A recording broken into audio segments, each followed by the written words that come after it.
Thank you very much, Scott, for inviting me. I think I've got the equivalent of a Schwartz Rounds, an NEC loyalty card. You turn up enough times eventually they'll ask you to talk. So very privileged to come and talk to you.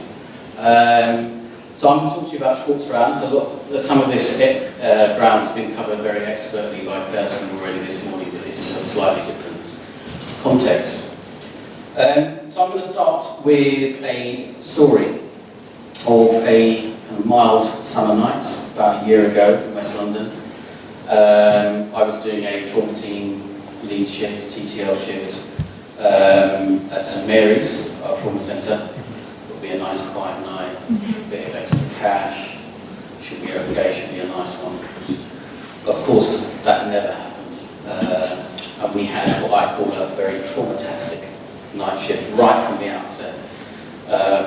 By 1:30, we'd already had 9 trauma calls. We sent 2 patients immediately straight to theatre. We'd intubated a child, we had someone with a head injury, someone who needed a lateral capnotomy. So even by our own standards, it was quite a busy night. And then at 1:30, we got a call from our colleagues in the trauma ward up on the 10th floor, and they said, "Guys, we just looked out the window, and we thought we'd just give you a heads up." And this is what they would have seen. So this is Grenfell Tower. This is one of the council blocks that lines the A40 westway that takes over West London.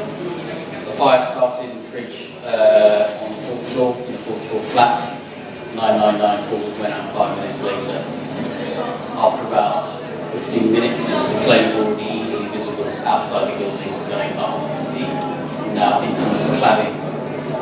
And within about 26 minutes, the flames had reached the top floor, the 24th floor, where they were visible from St Mary's, about a mile away.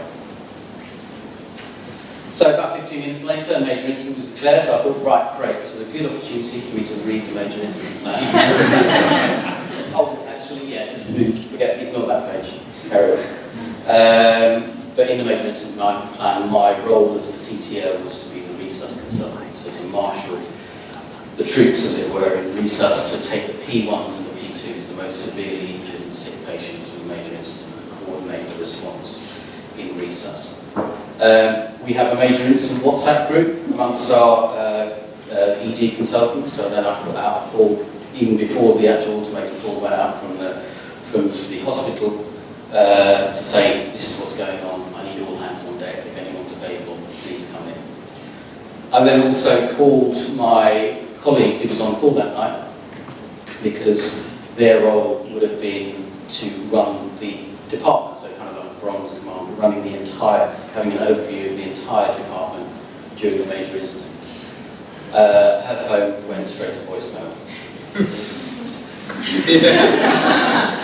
So the very next thing I did, as any right-minded person would do, I went out with a fag to collect my thoughts and sort of plan mentally what I was going to do, because essentially it was on me.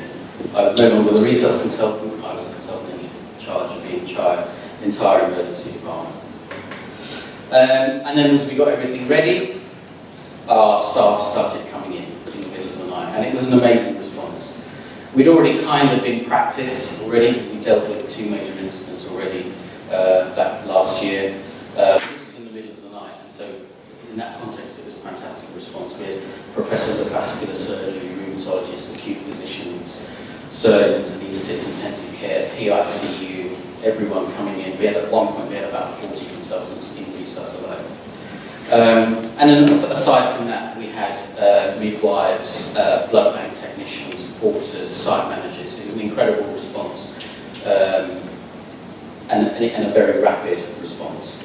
I'm not going to go too much into the kind of operational events of that night, because that's not really the point of this talk. But suffice it to say, our initial call from London Ambulance, from LAS, was to say that you should expect 75 casualties.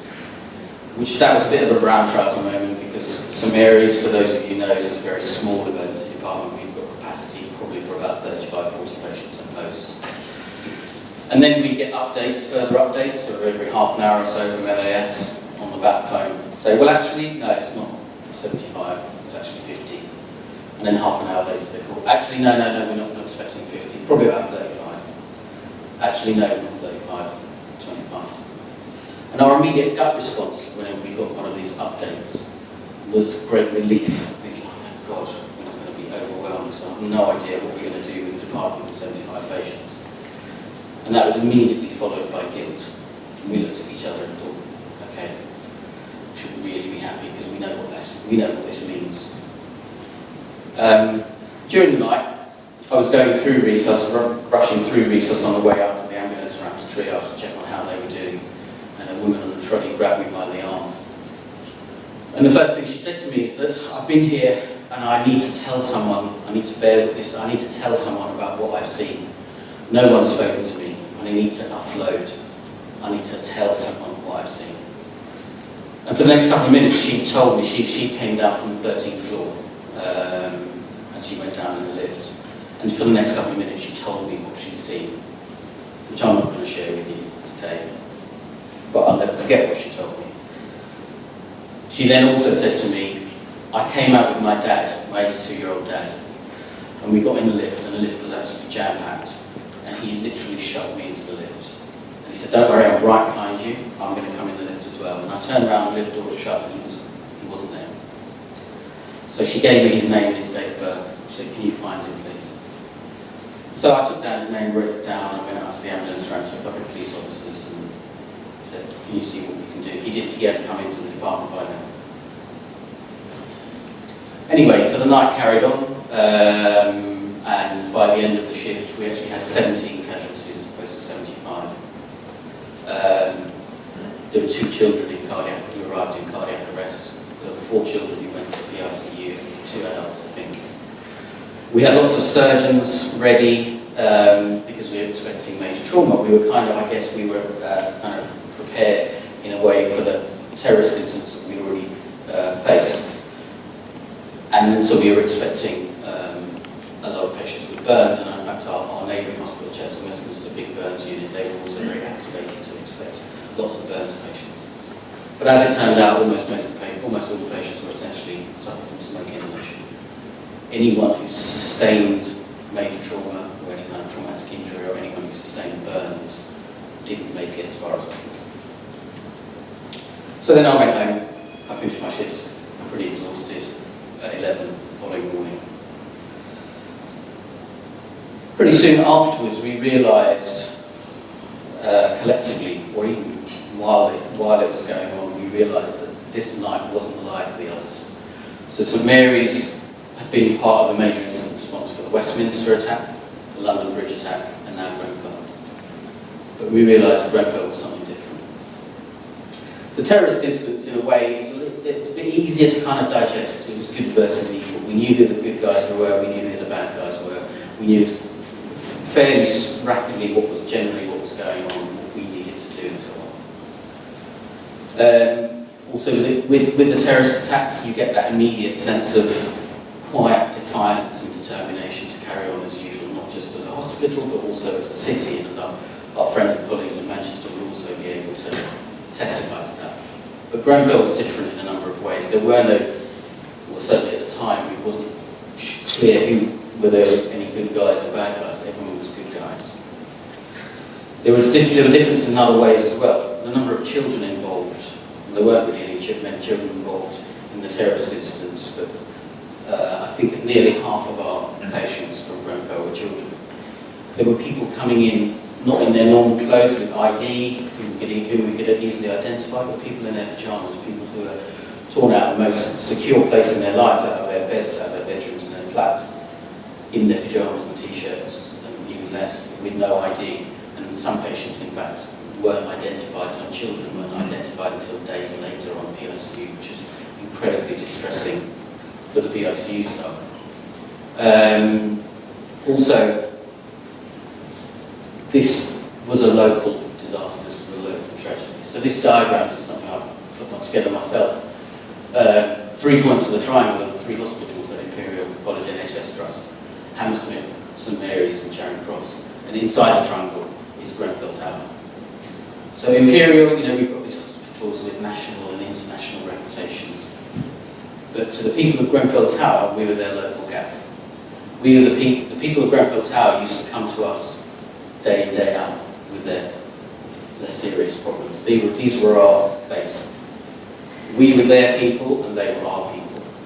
So this was very much a local tragedy.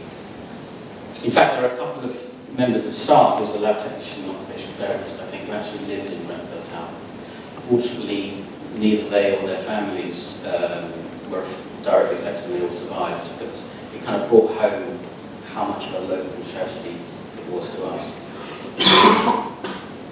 Grenfell affected me personally for several weeks afterwards, and I felt quite kind of emotionally blunted. I would say, with hindsight, I was suffering from compassion fatigue, and I wasn't able to provide the compassion and kindness to the patients I would like to have.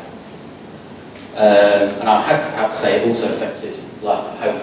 This is my daughter and my wife.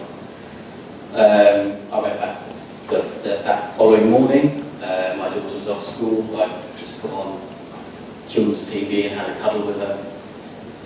All I could think of was that while I was enjoying simple family pleasures and doing dad stuff with her, there were all these other families who would never ever be able to enjoy simple family pleasures again. And that weighed on my mind for weeks afterwards, and I think it probably affected my relationship at the time with my family, that feeling of guilt. And of course, my inner Gunnery Sergeant Hartman, anyone who's seen Full Metal Jacket, was telling me, why are you feeling sad? Why are you feeling sorry for yourself? You're a rough and tough emergency medicine consultant. You know, you don't cry, you don't feel sad. You're an emergency physician. Just pull yourself together. So we did have, in the immediate aftermath, we had a number of debriefs on the different sites across the trust, which were really, really useful, really helpful. But more so on an operational point of view, from an operational point of view. Generally speaking, the operational response was good. There were a couple of things that could have been improved, and we kind of debriefed that to death, to be honest with you. There was an awareness in the trust that there needed to be some psychological support. But the trust counselling team was a team of 4 people, serving a trust of 13,000. So they were a little overwhelmed despite their best intentions. But fortunately, we had a Schwartz Round team already operating in the trust, and they set up some Schwartz Rounds a few weeks ago. So let me talk to you a little bit about Schwartz Rounds for those of you who don't know. This is Ken Schwartz. He's a healthcare lawyer. He was a healthcare lawyer from New York, and in the mid-90s he was diagnosed with advanced lung cancer. And the thing that really stuck out for him during his care was the compassion and the humanity that he got from the staff. Over and above the treatment and the effectiveness of the treatment and the side effects and so on, it was the care and the kindness that he got from the staff. And he said the smallest acts of kindness made the unbearable bearable. And so what he did, he decided to set up a facility to try and promote, foster and educate people in compassion in healthcare. So he set up, even though he had a few weeks left to live, he successfully set up the Schwartz Centre for Compassion in Healthcare. And one of the major achievements of the centre was the development of Schwartz Rounds. And for those of you who have not been to a Schwartz Round, essentially what it is, or what Schwartz Rounds are, they're essentially a non-clinical grand round. So you have a panel, about 4 or 5 people, and there's all healthcare workers in the audience and the panel. And there's an audience probably of a few dozen people. And there will be a theme, for example, the first patient I ever saw, or the patient I'll never forget, or one particular case, so different staff members involved in one particular case. And the panellists will then talk for 5 minutes on that theme, and then once that's over, then the audience are invited to then contribute, and there's a facilitated discussion with the audience will either ask questions or interact with the panellists themselves, or, as often happens, will share their own stories because they feel a connection from what the panellists have said. And it's important, one of the important things about Schwartz Rounds is that because we can often drift into the technical facilitator is very good at kind of ensuring that the theme of the discussion should be the emotional impact of a case, or the emotional impact of whatever the theme is, rather than the technical nitty-gritty. So there's been a certain amount of research done in Schwartz Rounds, qualitative and quantitative research, and some of the main themes, and the evidence shows that I'm going to go to some of the main themes now. One of the overriding responses of people who attend Schwartz Rounds is that they feel a real sense of connection with their colleagues. They get a real valuable insight into how other people care for patients. And this is audience and panelists alike. What they go through, what emotions they go through when they're looking after patients. And that's an incredibly powerful thing. I certainly, when I was doing rounds I was involved in, I got connections with colleagues that I had never met before and probably would never meet because of the size of our organisation at Unbearable. Schwartz Rounds are also a safe space, a very much safe space, and what goes on and what is said in the Schwartz Rounds stays in the Schwartz Rounds. And that's a really, really important point, because another theme of the evidence is that it's a very powerful platform that gives attendees psychological safety and empowers people to speak up and open up and share things that they probably would never have shared in other fora or to other people. By connecting with colleagues, attendees have said that they then feel that they can connect better with patients. And attendees often come away saying that I have become a better clinician. Certainly I would say that from my own experience. People come away thinking that they have become, or they will become better clinicians as a result of attending the Schwartz Rounds. By connecting with colleagues, people also feel that they operate better or will operate better in teams. And by learning the experience of other staff, they can also pick up useful tips on how to deal with challenging situations either with patients, other colleagues, or themselves. So putting it into a UK context, Point Care Foundation, which is an offshoot of the King's Fund, took up the licence to introduce Schwartz Rounds in 2009, and they did with in 3 pilot trusts in the NHS. Schwartz Rounds are now run, thanks to them, in probably about 1/3 of all NHS organisations across the country.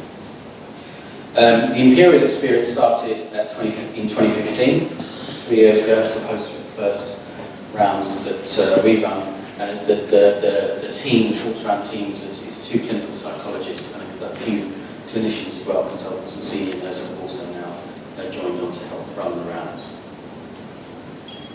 Looking at the data from last year, there were 21 rounds, 47 in total in the last 3 years, with an average attendance of 50, so over 1,000 attendances last year. 97% of attendees said they would recommend the rounds to their colleagues.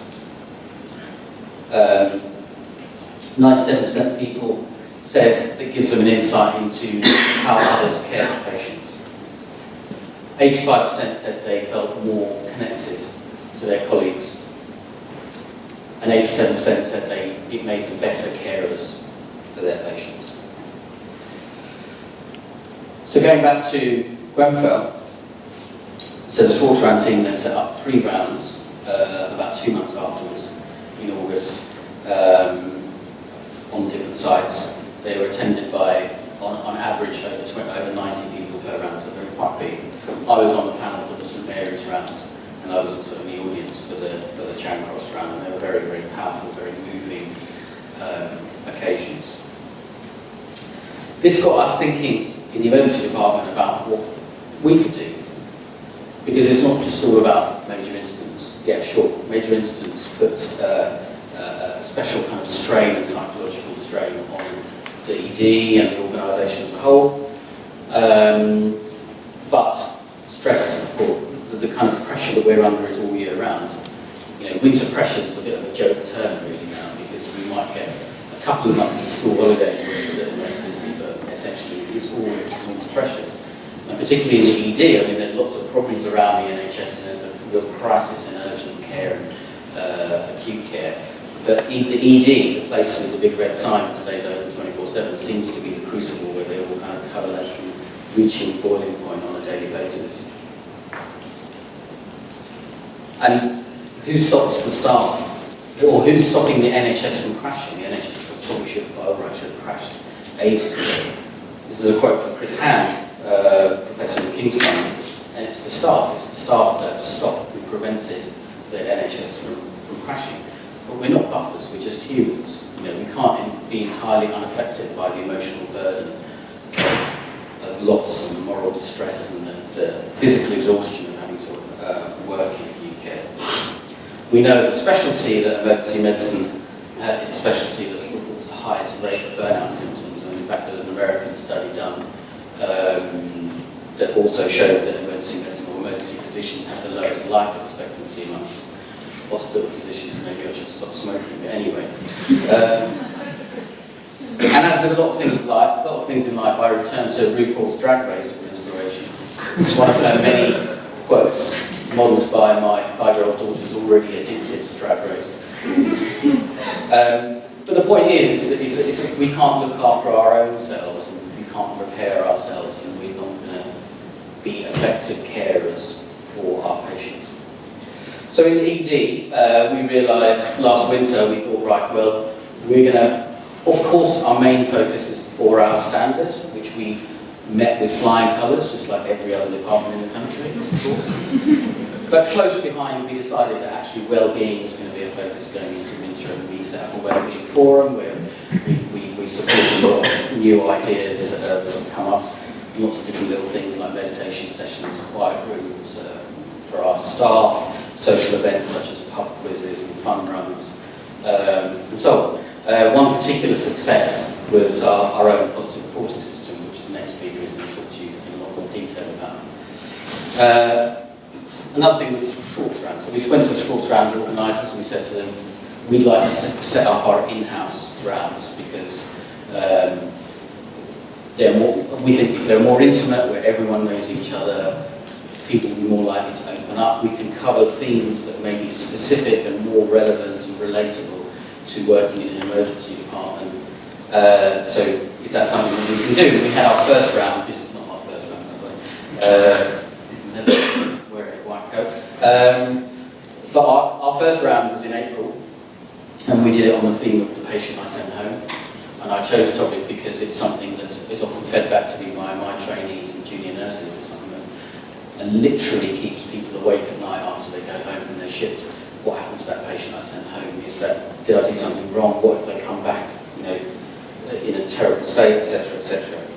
So, and we intentionally chose a senior panel, 2 consultants, a registrar, and a band 7 nurse, and we all shared our own particular stories of patients we sent home or discharged with disastrous consequences.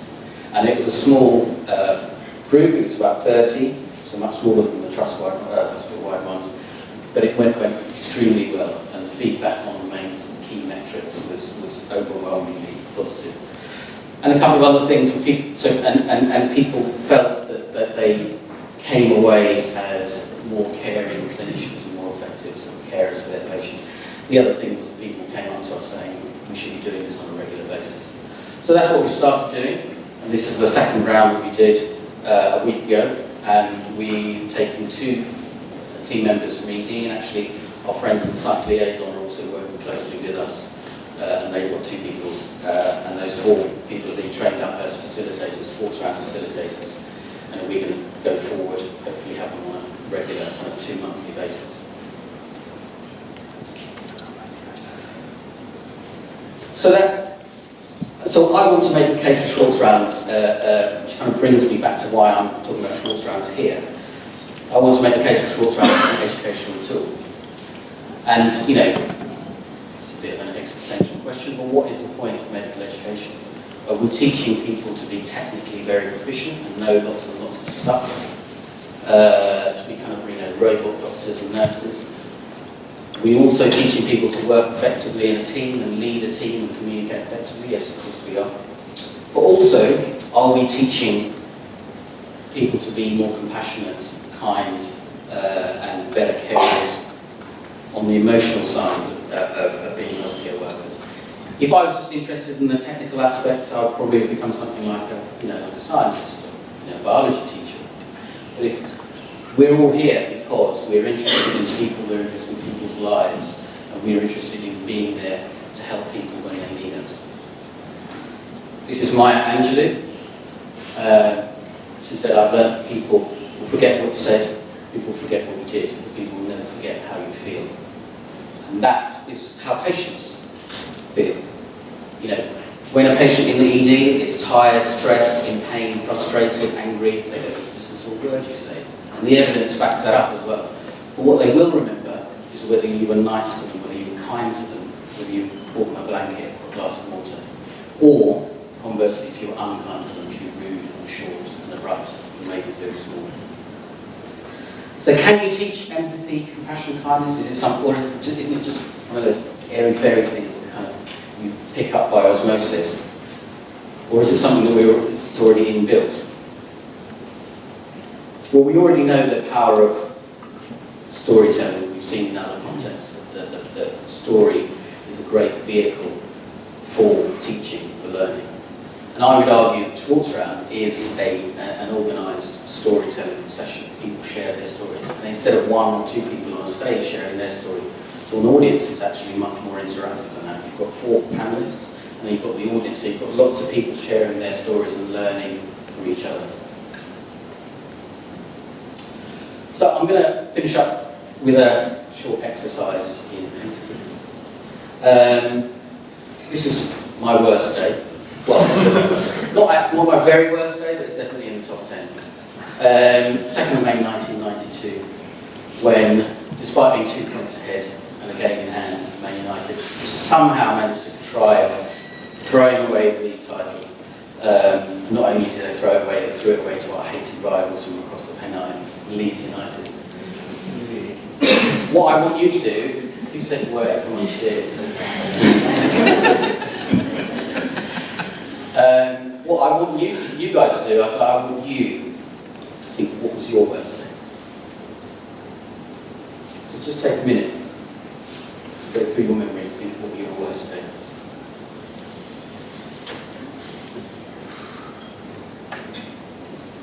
And I want you to think of the events, just recount the events that made it your worst day.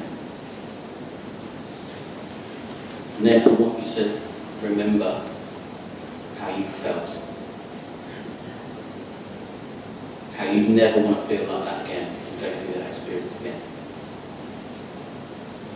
And then how other people reacted during that day as well, whether they were kind or whether they were unkind.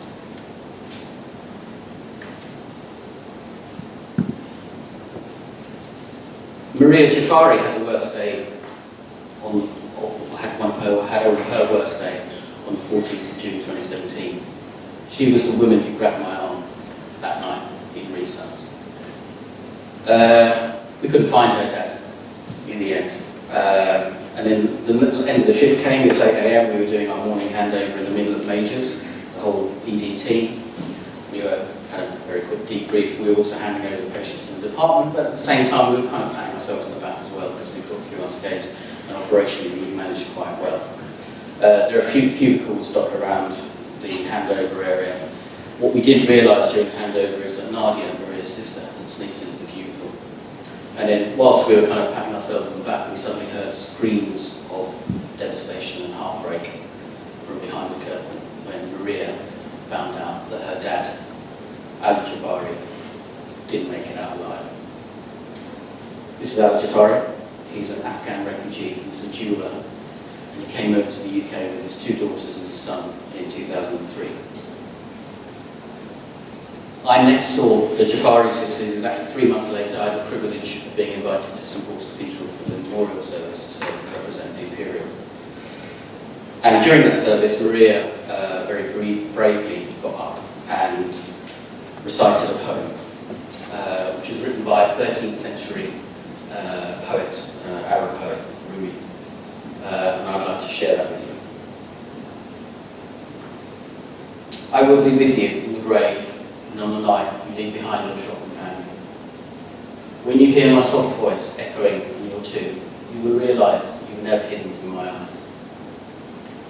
I am the pure awareness within your heart, with you during joy and celebration, suffering and despair. On that strange and fateful night, you will hear a familiar voice. You will be rescued from the fangs of snakes and the searing sting of scorpions. The euphoria of love will sweep over your grave. It will bring friends, candles and food. Had everyone sought God instead of crumbs and copper coins, they would not be sitting on the edge of the moat in darkness and regret. What kind of gossip house have you opened in your city? Close your lips and shine on the world like loving sunlight. Shine like the sun to breeze in the east. Shine like the star of victory. Thank you.